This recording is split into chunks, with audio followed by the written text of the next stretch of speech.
पिछले राज्य से शर्मिंदा होकर भागने के बाद दानव का क्रोध कम नहीं हुआ था। वो दौड़ते दौड़ते पड़ोसी राज्य में पहुंचा। वहां भी उसने वही शर्त दोहराई, राजन मुझे काम दो वरना मैं तुम्हारा राज्य तहस नहस कर दूंगा।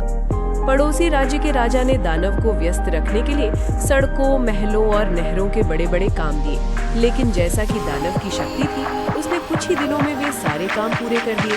अब राजा के पास उसे देने के लिए कोई नया काम नहीं बचा था।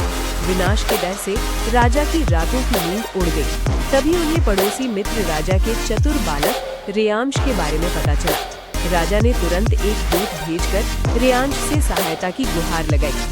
रेयांश एक बार फिर अपने उसी पालतू कुत्ते के साथ पड़ोसी राज्य के दरबार में पहुंचा। जैसे ही दानव की नजर रेयांश और उसके कुत्ते पर पड़ी, वो डर के मारे कांपने लगा।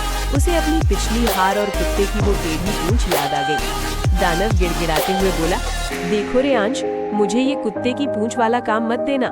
इसके अलावा तुम जो कहोगे मैं वो काम करने को तैयार हूँ। बस उस पूंछ से मेरा पीछा छुड़ाओ। रेयांश ने मुस्कुराते हुए कहा, ठीक है दानव जी, मैं आपकी बात मान लेता हूँ। मैं आपको एक दूसरा काम दूंगा। रेयांश ने राजा से कहकर मैदान के बीचों बीच एक बहुत ऊंचा और चिकना खंबा खड़ा करवाया। ये खंबा पूरी तरह से पॉलिश किया हुआ यानी चोपड़ा था और उस पर 1.25 सेर घी की मोटी परत चढ़ाई गई थी। खंबा इतना चिकना था कि उस पर मक्खी भी पैर नहीं जमा सकती थी। दानव खंबे को देखकर हंसा, क्या बस इस खंबे को गाड़ना ही मेरा काम था? ये तो मैंने कर दिया। अब अगला काम बताओ, वरना मैं इस पूरे राज्य को नष्ट कर दूंगा। दानव ने विजयी मुद्रा में राजा को धमकी दी। डर की मारे राजा दौड़कर रेयांश के पीछे छिप गए। रेयांश ने अपनी आंखों से राजा को आश्वस्त किया और दानव से कहा, दानव जी, आप इतनी जल्दी में क्यों हैं? काम अभी बाकी है। पहले अपने दोनों हाथों में अच्छी तरह से 1.25 सेर घी मल लीजिए। दानव ने वैसा ही किया। उसके हाथ घी से लथपथ हो गए। रेयांश ने खंबे की ओर इशारा करते हुए कहा, आपका काम ये है कि जब तक मैं कोई नया काम सोच रहा हूँ, तब तक आप इस घी लगे खंबे पर चढ़ते और उतरते रहें। रुकना मना है।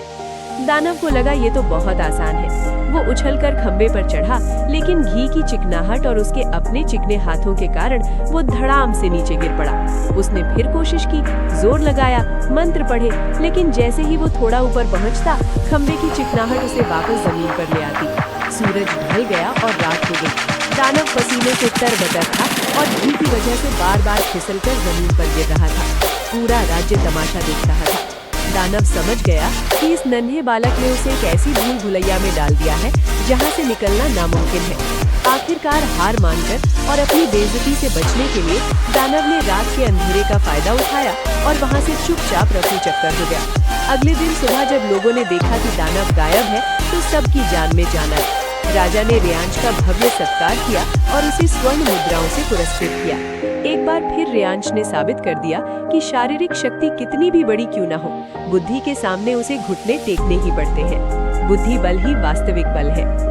ये कहानी पसंद आई तो लाइक, शेयर और सब्सक्राइब करना ना भूलें। अगर पसंद ना आए तो कमेंट में आपको क्या पसंद नहीं आया वो नमूद करें और आप किस तरह की कहानी चाहते हैं वो बताएं। अगली कहानी में उसके मुताबिक बदल कर सकूं। धन्यवाद। आपका दिन मंगलमय हो।